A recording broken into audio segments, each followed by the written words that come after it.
தொடர் கனமழையால் தூத்துக்குடி, நெல்லை மாவட்டங்களில் ஏராளமான வீடுகளிலும் நீதிமன்றத்திலும் வெள்ளம் புகுந்துள்ளது.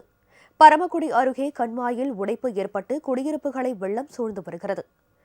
நெல்லையில் கொட்டிய கனமழையால் பாளையங்கோட்டையை அடுத்த கிருஷ்ணாபுரம் நெசவர் காலனியில் 50க்கும் மேற்பட்ட வீடுகளில் வெள்ளம் புகுந்துள்ளது. சாலைகளிலும் 3 அடி உயரத்திற்கு தண்ணீர் தேங்கி இருப்பதால் போக்குவரத்து பாதிக்கப்பட்டுள்ளது.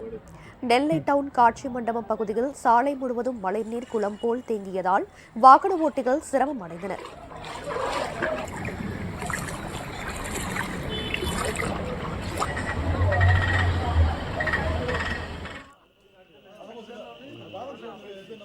வெள்ளம் சூழ்ந்த வீடுகளில் இருந்தவர்களை தீயணைப்பு வீரர்கள் ரப்பர் படகுகள் மூலமாக மீட்டனர்.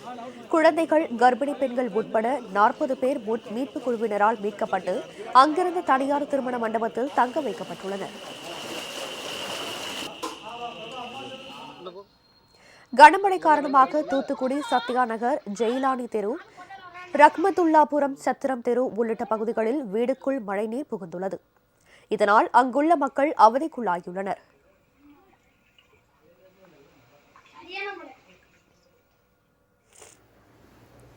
தூத்துக்குடி நீதிமன்றத்திற்குள்ளும் மழைநீர் புகுந்துள்ளது. நீதிமன்ற வளாகம், நீதிபதிகள் அறை, விசாரணை நடக்கும் பகுதி என அனைத்து இடங்களிலும் மழைநீர் தேங்கியுள்ளது.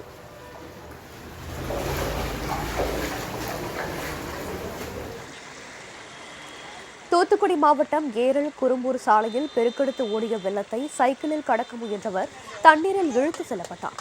அவரை அங்கிருந்த ஒருவர் தைரியமாக ஓடி சென்று காப்பாற்றினார்.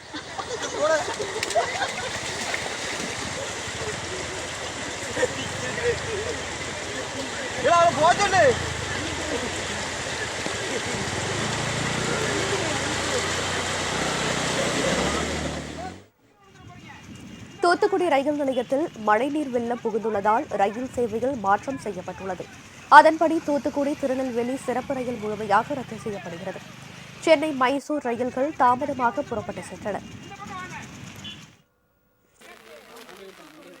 ராமநாதபுரம் மாவட்டம் பரமக்குடி அருகே சூடியூர் கிராமத்தையொட்டி உள்ள கண்மாய்க்கு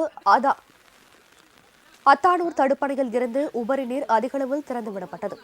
இதனால் கண்மாயில் உடைப்பு ஏற்பட்டு சூடியூர், அருளானந்தபுரம், திருவரங்கி, வடக்கூர் உள்ளிட்ட கிராமங்களில் உள்ள சுமார் 1500 ஏக்கர் விவசாய நிலங்கள் நீரில் மூழ்கியுள்ளது.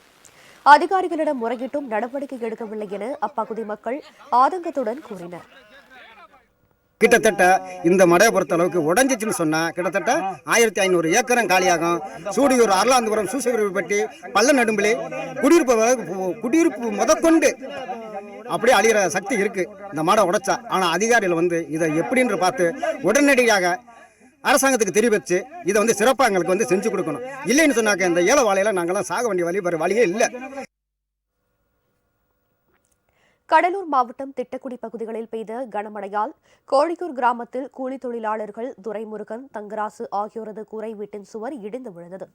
அப்போது வீட்டில் யாரும் இல்லாததால் நல்வாய்ப்பாக உயிர் சேதம் ஏற்படவில்லை.